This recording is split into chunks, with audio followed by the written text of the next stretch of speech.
نحمده ونصلي على رسوله الكريم أما بعد فأعوذ بالله من الشيطان الرجيم بسم الله الرحمن الرحيم সময় ইসলাম দৰদী মা ভনী ভাই সকলোকে মই সালাম জ্ঞাপন কৰিছোঁ আপোনালোকে সালাম গ্ৰহণ কৰিব আল্লাহ তাবাৰক তাআলাৰ ওচৰত লাখ লাখ শুকুৰ এহসান ৰব্বে কাদিৰ পৰৱৰ্তীগাৰ আলম সকলোকে আল্লাহ তাআলা শান্তি সম্প্ৰীতি এক নেক বনাই যেনে আমাৰ সকলোকে ৰাখে সকলো জনগোষ্ঠী আমি মিলিজুলি সকলোৱে যাতে থাকিব পাৰোঁ যিহেতু আপোনালোকৰ সন্মুখত মই আকৌ এবাৰ আহিছোঁ কিছু আপোনালোকৰ আল্লাহ ৰসুলৰ বাণী কিছু নবীৰ কাহিনী মই আপোনালোকৰ ওচৰত দাঙি ধৰিব ওলাইছোঁ যিহেতু হযৰত মুছা আলাইহিছ সালামৰ জামানাত এজন ব্যক্তি আছিলে আল্লাহ তাআলা সেইজন ব্যক্তিৰ বয়সটো বহুত লম্বা কৰি দিছে 200 বছৰ 200 ইয়াৰ্ছ তেখেতে লম্বা উমৰ পাইছিলে বয়সটো পাইছিলে আজি আমাৰ বৰ্তমান বয়স কিমান 60 70 80 বছৰত আমি যাব লগা হয় কিন্তু আগৰ দিনৰ মানুহবিলাকক আল্লাহ তাআলাই বহুত হায়াত দান কৰিছিলে বহুত বয়সটো বঢ়াই দিছিলে কিন্তু আমাৰ এতিয়া বৰ্তমান 60 70 বছৰে হায়াত কৰিছে যে নহক সেইজন মানুহ 200 বছৰ পায়ো তেখেতে আল্লাহৰ ফৰমাবাদৰী কৰিব পাৰি তেখেতে আল্লাহৰ নাফৰমানি বহুত কৰিছিলে তেখেতে বহুত পাপ কৰিছিলে বহুত গুনাহগাৰ আছিলে তেখেতে বয়স বহুত পাইছিল যদিও সেই হিচাপে তেখেতে ইবাদত বন্দেগী নকৰিলে নাফৰমানি কৰি কৰি তেখেতে জিন্দগীটো কটাই দিলে মুছা আলাইহিছ সালামৰ শৰীয়ত এনেকুৱা আছিলে যেতিয়া নেকি মানুহে পাপ কৰিব বহুত ভুল কাম কৰিব গুনাহগাৰ হ'ব সেইজন ব্যক্তিক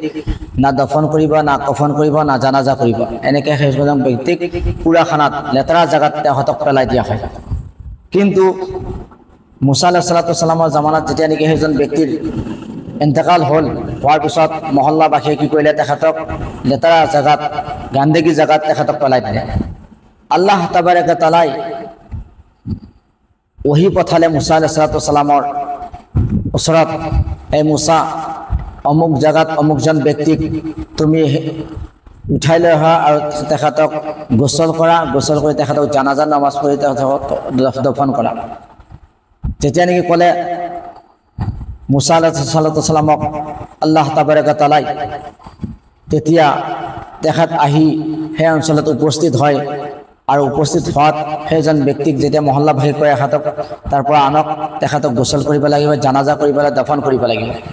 তেতিয়া মহল্লাবাসী কৰিলে এইজন ব্যক্তি বহুত গুনাহগাৰ বহুত চিয়াকাৰ বহুত খাতাকাৰ কেনেকৈ হ'ব পাৰে আপোনাৰ শৰীয়ততো গুনাহগাৰ ব্যক্তিক এনেকৈ দফন কৰা হয় এনেকৈ তেখেতক পুৰাখানাত পেলাই দিয়া হয় লেতেৰা জাগাত পেলাই দিয়া হয় এই মুছা আলাইহিছ সালাম এইজন ব্যক্তিক কেনেকৈ দফন কৰিব তেতিয়া আল্লাহ তাআলাৰ ওচৰত মুছা আলাইহিছ সালামে আৰজ কৰিলে আল্লাহ ৰব্বুল আলামিন এইজন ব্যক্তি মহল্লাবাসী সকলোৱে কৈছে বহুত গুনাহগাৰ বহুত পাপী দুনিয়াত থকাৰ অৱস্থাত 200 বছৰ জিন্দগী পাইছিল যদি তেখেতে আল্লাহৰ ইবাদত বন্দেগী কৰা নাছিলে আপোনাৰ নাফৰমানি কৰিছিলে সেই গতিকে মহল্লাবাসী কৈ আছে সেইজন ব্যক্তি বহুত গুনাহগাৰ আছিল সেইজন ব্যক্তিক পুৰাখানাত এটা লেতেৰা জাগাত পেলাই দিয়া হয় কিন্তু আল্লাহ ইয়াতে কি মাৰ্জাতে আল্লাহ তাবাৰক তাআলাই কৈছিলে মুছা আলাইহিছ সালাম কালিমুল্লাহ আল্লাহৰ লগত কথা পাতিছিলে তেখেতে তেতিয়া আল্লাহ তাবাৰক তাআলাই কয় সত্য মুছা আলাইহিছ সালাম মহল্লাবাসী মিছা কথা কোৱা নাই সত্য কথা কৈছে কিন্তু কথা হ'ল সেইজন ব্যক্তি যেতিয়া তৌৰীত শৰীফ পঢ়িছিলে তৌৰীত শৰীফত মুছা আলাইহিছ সালামৰ ওপৰত যিখন কিতাপ নাজিল হৈছিলে সেইখন আছে তৌৰীত আসমানী কিতাপ 4খন কিতাপ তৌৰীত জবুৰ ইনজিল কোৰাণ আৰু তৌৰীত শৰীফখন নাজিল হৈছিলে হযৰত মুছা আলাইহিছ সালামৰ ওপৰত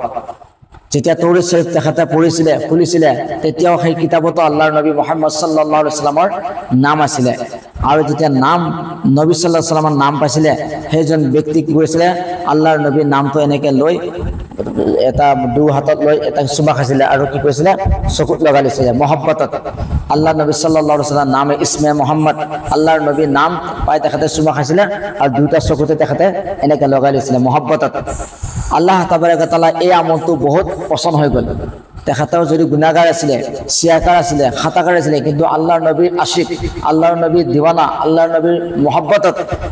সেইজন ব্যক্তি যদি মহব্বত জাহিৰ কৰিছে নামত আল্লাহ তাবাৰক ওয়া তাআলাই সেইজন ব্যক্তিৰ সমস্ত গুনাহ খাতা মাফ কৰি সেইজন ব্যক্তি আল্লাহ তাবাৰক তাআলাই কয় সেইজন ব্যক্তি মই 70 জনী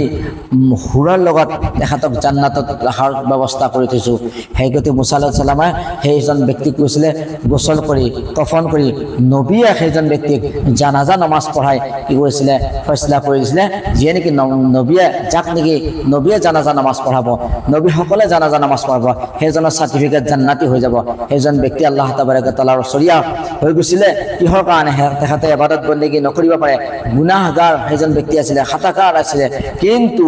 নবী সাল্লাল্লাহু আলাইহি সাল্লামৰ মহব্বত সেইজন ব্যক্তিৰ ওপৰত থকাৰ কাৰণে সেইজন ব্যক্তি আল্লাহ তাআলা সকলো গুনাহ খাতা মাফ কৰি জান্নাতি বনাই দিলে এতিয়া কথা হ'ল আমি বা আপুনি যদিও ইবাদত বন্দেগী কৰিব পৰা নাই কিন্তু দয়াৰ নবী সাল্লাল্লাহু আলাইহি সাল্লামৰ ওপৰত যদি মহব্বত থাকে দিলি মহব্বত থাকে সেইজন ব্যক্তি আল্লাহ তাবাৰক তাআলা নিশ্চয় আমাক শাফাত কৰিব है मोहम्मद की मोहब्बत दीन हक की शर्त अव्वल है मोहम्मद की मोहब्बत दीन हक की शर्त अव्वल है उसमें हो अगर कमी सब कुछ नामुकम्मल है मोहम्मद और मोहब्बत दीनर धर्म प्रथम खुटी বুলি কৈছে তাত যদি অকমান যদি আপুনি কমি হৈ যায় সকলো ইবাদত বৰবাদ হৈ যায় এই গতিকে আমি হাজাৰ নামাজ পঢ়ি যদি আল্লাহৰ নবীৰ মহব্বত না থাকে হাজাৰ ৰোজা ৰাখি যদি আল্লাহৰ নবীৰ মহব্বত না থাকে হাজাৰ দান খয়ৰাত কৰি যদি আল্লাহৰ নবীৰ মহব্বত না থাকে তেনেহ'লে আমাৰ সকলো ইবাদত বন্দেগী আল্লাহ তাআলা পানী কৰি দিব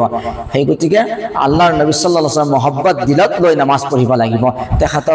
তেখেতৰ মহব্বত দিলত আমালোকে সকলো কাম কাজ কৰিব লাগিব তেতিয়া আল্লাহ তাবাৰক তাআলাই ওচৰীয়া হ'ব পাৰিম সেই গতিকে আল্লাহৰ নবীৰ মহব্বত নোহোৱাকৈ কোনো ইবাদত বন্দেগী আল্লাহ তাবাৰক তাআলাৰ ওচৰত কবুল নহয় যেনে মুসা আলাইহিস সালামৰ জামাত এইটো বস্তু দেখা দিলে যে আমি কিছুমান ব্যক্তিয়ে আঙুঠা চুমা খাওঁ আৰু এনে আঙুঠা চুমাটো বহুত দলিল আছে কিন্তু যিজন ব্যক্তি আল্লাহৰ নবীৰ মহব্বতত দুই আঙুলি এনেকৈ লৈ চুম্বন কৰিব আল্লাহ নবী সাল্লাল্লাহু আলাইহি ওয়াসাল্লাম হাদিসে পাকত ফৰমায় সেইজন ব্যক্তিক মই কিয়ামতৰ দিনা শাফাআত কৰিম বলে সুবহানাল্লাহ জিয়ান হক আল্লাহৰ নবীৰ মহব্বতত আমি যদি আঙুঠা চুমা খাওঁ দয়া নবী নামাজ যদি আমি চুমা খাওঁ নামটো লৈ তেনেহ'লে আল্লাহ তাবাৰক তাআলা এই আমলৰ দ্বাৰা আমিও যদি গুনাহগাৰ হওঁ আমিও যদি চিয়াকাৰ হওঁ আমিও যদি খাতাকাৰ হওঁ আল্লাহ তাবাৰক তাআলা নিশ্চয় আমাৰ বিশ্বাস একিন আছে আল্লাহ তাবাৰক তাআলা আমাক জান্নাতি বনাই দিব আল্লাহ তাবাৰক তাআলা ওচৰত দোৱা আমাল সকলোকে দয়াৰ নবী মুহাম্মদ সাল্লাল্লাহু আলাইহি সাল্লামৰ ওপৰত মহব্বত বেছি বেছি ৰাখাৰ তৌফিক আৰু ৰফিক আতা ফৰমায় ওয়া আখিৰ দাৱানা আলহামদুলিল্লাহি ৰাব্বিল আলামিন আসসালামু আলাইকুম ওয়া ৰাহমাতুল্লাহি ওয়া বাৰাকাতুহু